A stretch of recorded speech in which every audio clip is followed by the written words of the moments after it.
This video is sponsored by Comtois. What's going on, everybody? It's Childish. We're back at it again, coming at you with another video for Skylanders Ring of Heroes. Once again, I want to extend my thanks on over to Comtois. Thank you so much for sponsoring this video. And if you guys watching out there are looking to check out this game, I will leave a link in the description down below so you can download it and play it alongside with me, okay? In today's video, what we're going to be taking a look at is the PvP format, probably my favorite format when it comes to Hero Collector RPGs. We'll kind of go into why I want you guys to jump into it a little bit early on, and then of course introduce you to the format in and of itself and provide you some basic tips to help you get started. So first and foremost, why in the world would we jump into PvP early on? And it's going to be easy for you. Rewards. You like rewards? I know you do, okay? Let's go ahead and check out the missions real quick. So daily missions in and of themselves is going to be a really good thing to focus on here. As you can see, the Infinite Energy and the Spin Gear Spin quest line here are going to give you a total of 70 energy just for going ahead and doing the PvP. So when we think about what we need to do when it comes to early game progression and moving through the scenario and the adventure mode, have that extra energy is just going to kind of help you out so you can save your crystals down the road, okay? Now, some of the things that I want to also focus on is the achievements as well. If you look at the dual tab here and check on over the achievements, of course, I've already cleared some. This account that I'm currently on right now is my soft launch account that I do not play anymore. As you guys know, I'm already on global.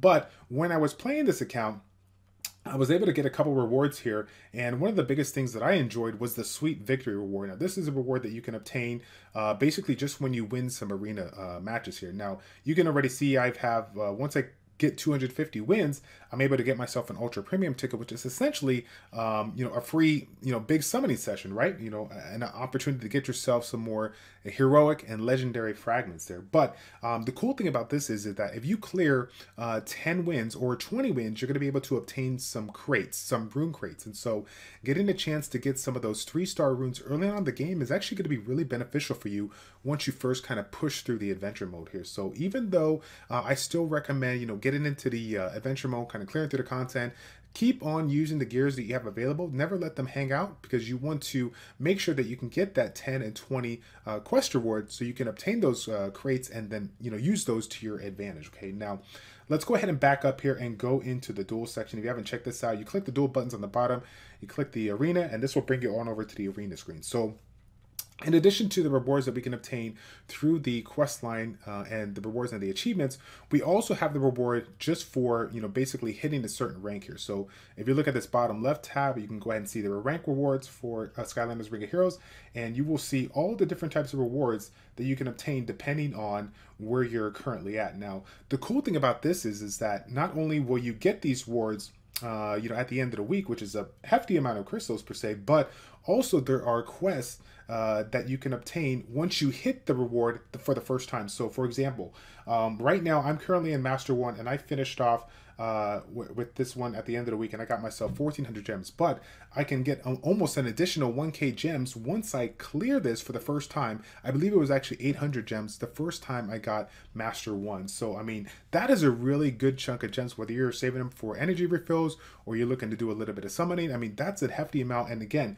you get a first time reward for every single time you climb up there. So even though that's not something that we're looking to do early on in the game, trying to push through, just taking the time to go ahead and work on your craft and try to see if you can climb a little bit, you'll be able to get yourself some free rewards here. So the next thing I want to focus on here is the arena shop. Now, this is actually a pretty good motivator for me, because when you guys take a look at it, you will notice that we have a couple of different Skylanders 4-star and 5-star alike that we can obtain, okay? And so if you've caught some of my other videos, one of the things that I focused on is the Skylanders and the quality of that Skylander. Whether it's a 1-star, 2-star, 3-star, 4-star, or 5-star, you're going to need fragments at the end of the day in order to power it up, to awaken it, to evolve it, so on and so forth. Now, ultimately, when it comes to the rare Skylanders, the 4-star and 5-star Skylanders, it's super hard, to get those fragments. And if you don't have them, you can also use, the Omni Gems, whether they're rare, heroic, legendary. You have a couple of chances here to get it. Now, the thing of it is that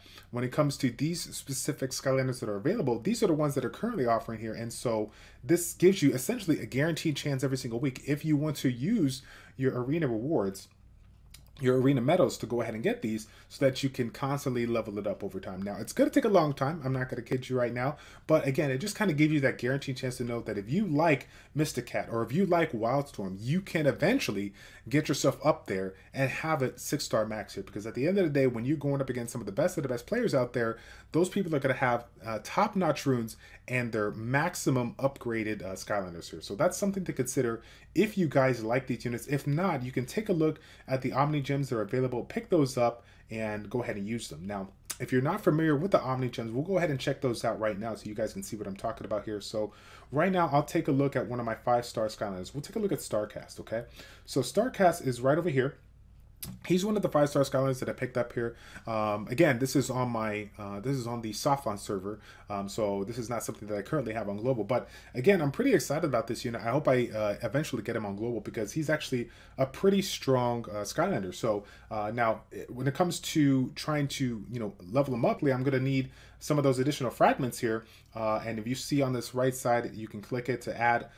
Basically, it's going to show you 2 different things. One, if there's a place to farm it, and then 2, an option to use your Omni Gems. So since he's not farmable, all I got is an option for the Omni Gem. So I click on this Omni Gem, and then you will be able to see how you can go about using it. So now, one of the things you may have saw there in the arena shop is that the legendary Omni Gems for this guy is actually not as expensive as the actual fragments for the Skylanders specifically, but because of the fact that it's an Omni Gem and it's universal, you can use this for any Skylander that you want. Now, of course, this one's a legendary one. I can use this for any legendary one, but keep in mind that it's not a 1-to-1 ratio. This one is 2-to-1 here. So if I were to want to, if I want to pump this up here and use it, you will see that it's going to cost me 2 legendary Omni Gems to use in order to get myself 1 fragment here. And so when we think about the potential of all the places that we can get the legendary Omni Gems, whether it's going to be through our quest line, through our rewards, through our achievements, this is something that you want to consider because, again, once you start to kind of get a feel for some of your Skylanders, some of those rare Skylanders that you really, really enjoy,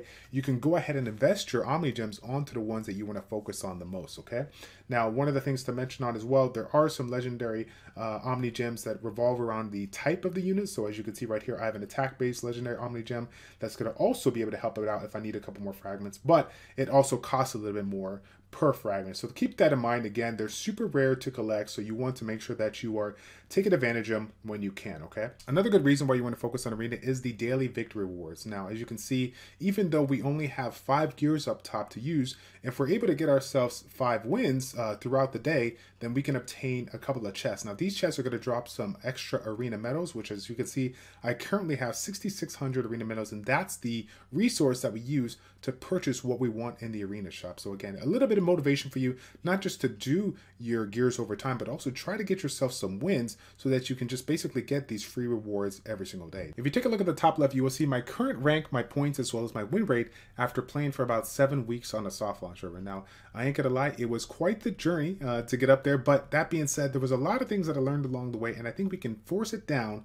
into 3 basic tips that will help you guys get started. Now, the first of which is going to be great because you guys have already got a feel for it if you've watched my previous videos, and the first tip is going to be understanding your Skylanders. So if we get back out of here and hop into the Skylander menu, again, trying to basically understand the Skylanders that you have available to you, figuring out which ones work well with one another, checking out their skills and ability, really taking a look at some of these skills that are available on the Skylander so that when you go ahead and hop in there, you can choose the skills that kind of synergize well with the rest of your party. Now, funny enough, as you guys can see, I have quite a handful of Skylanders that I haven't even summoned, and it kind of goes to in line with what I just said right now.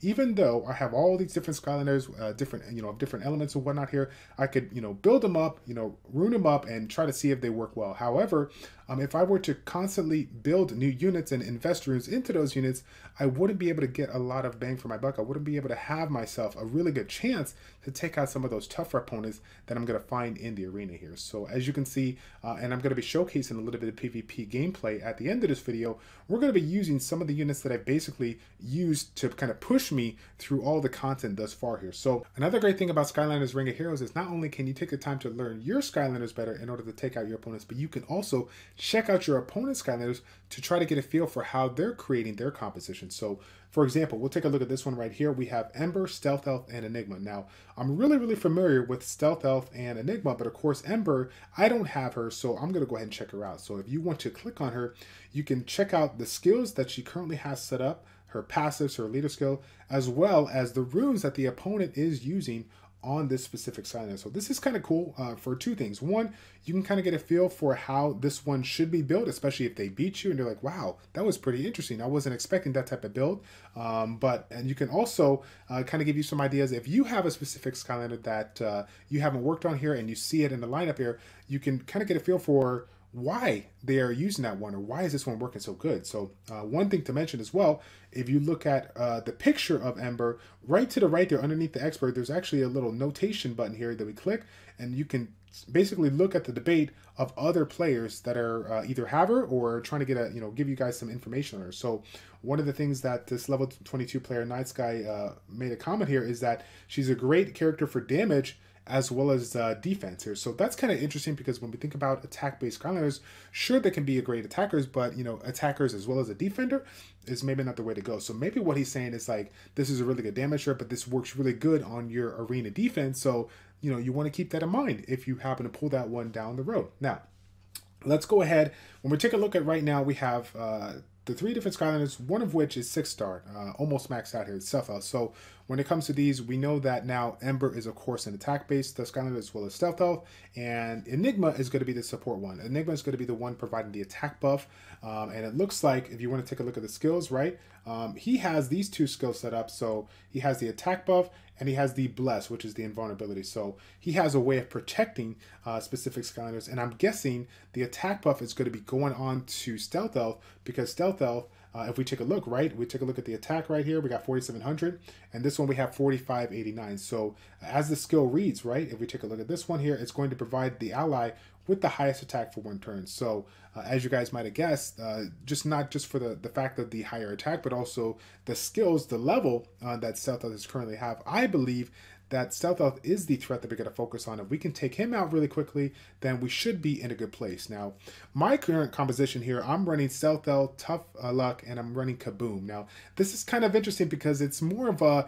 YOLO team per se. I'm just looking in there to try to get the first turn, do some high damage here, and seeing if we can snipe this unit right away. So one of the things that I've learned over time is that Tough Luck has an ability that's going to move faster than a Stealth Elf right here. So unfortunately, as you can see, I was able to do a good amount of damage, but I wasn't able to get the one shot. So that's kind of one of those, things you gotta, go back and forth on. You have to figure out, if you're building your strongest Skylanders here, can you basically do enough damage to take your opponent out and get the first turn and take their opponent out here. So I took a little bit of gamble when I first used Tough Luck here, trying to get the one shot. I wasn't able to do it, but luckily enough, my Skylanders are strong enough that I was still able to take out this opponent and get myself the win here. Now, we'll go ahead and jump into another one so we can take a look at some of the other ones. Let's see. I'll go ahead and click on this guy. I think he was level 32, right? Let's go ahead and see what he got set up here. Now, he's running a little bit different. This is actually pretty cool. So he has Hot Dog, which of course we already know is a nice support-based unit. He has Blaze, which is a really good unit for your room dungeons, your B7 dungeons and whatnot. And then Hex, a 4-star Skylander, which is basically the debuff queen when it comes to 4-star Skylanders here. This is a really, really strong unit here. So take a look at this first skill. This one here provides a couple of things. Diminish, it's an AoE that provides Diminish, a heal block, and a freeze. So the Diminish is essentially a debuff that does damage over time based on their current attack. We got the heal down, it's not going to let me heal, and then of course the freeze not allowing me to do my abilities for a limited amount of time. So that is pretty strong just for one skill, right? And the mana cost is actually not too high.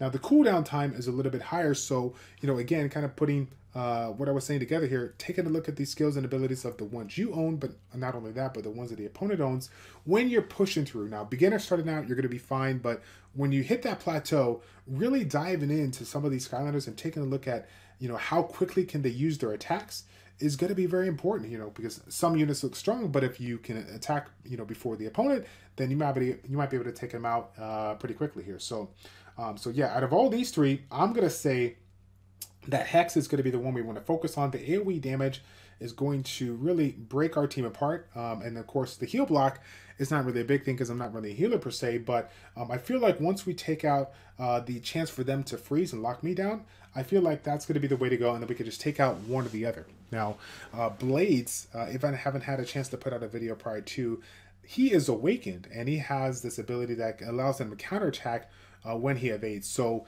I think what we're gonna do is we're gonna focus on the hex and try to take it out right now. We weren't able to get it in. It looks like Blades was able to do it. It looks like he's gonna get the AoE in, and we unfortunately we did get frozen on our tough luck here, but it looks like we were able to get a turn here, and now I'm gonna work down. I think I'm going to work down, yeah, I'm going to work down Hot Dog because remember, Blades has an ability that allows him to counterattack when he successfully evades. So I'm not going to worry about him until the very end because I don't want him to continuously counterattack and do more damage here. So even though he was able to take out my stealth health here, we still had enough damage to take him out, and we just need a couple of more hits here, and we got him down no problem. So again, not too bad here, not too bad, but once again, we are a little bit higher rank. We have a little bit more investment into our Skylanders, which, like I said before in the first topic, you know, focusing on the Skylanders that are strong for you, the ones that you are using in the multiple aspects of the game, is really going to allow you to push through the arena ranks here. Now, the third and final tip that I got for you guys is going to be practicing your skill cycling. Now, when you first get started, it's not something that you really have to focus on all too much. You can basically go in auto, click a couple of abilities, and probably do just fine. But like I said before, after 7 weeks of going into the soft launch arena, it was pretty hard, it was pretty challenging, and I found for me that skill cycling is probably one of the hardest things that you have to learn, but once you learn it, it definitely helps you out quite a bit. And one thing that it also does for you is identify some of the leaks that you have in your team. So let's say, for example, you have 3 different Skylanders and you're like, oh man, I look at their skills, I'm looking at their elements versus some of the people that I see generally, you know, maybe I'll go ahead and use these. But then you realize some of the skills that you're using has maybe a high mana requirement or maybe a high mana cooldown, and you realize that after you do a couple of skills, if you can't get the one shot, if you can't, you know, identify the threat and take one of those threats out, you're struggling because you just have to wait for those long cooldowns to come back, or you just don't have enough mana because you use too much at the start of the match. So taking a chance to practice that over and over and over again is really, really going to be nice versus just going auto, because ultimately those matches that you lose are the ones you really want to pay attention to. You want to figure out why was the reason was it lose. Was it because I didn't identify the threat, or was it because I have a couple of things that I need to work on when it comes to my team composition in order for me to get the best of my opponent? Okay, so that's going to be it, guys. I hope you guys enjoyed this video. Once again, I want to extend my thanks on over to ChildishPlays for sponsoring this video. If you guys want to check out this game, I definitely encourage you to do so. I have a link in the description down below, so you can go ahead and download it today. That's going to be it, guys. Thank you all so much for tuning in. It's your boy Childish or ChildishPlays checking out. Take care, and we will see you all in the next one. I'm out.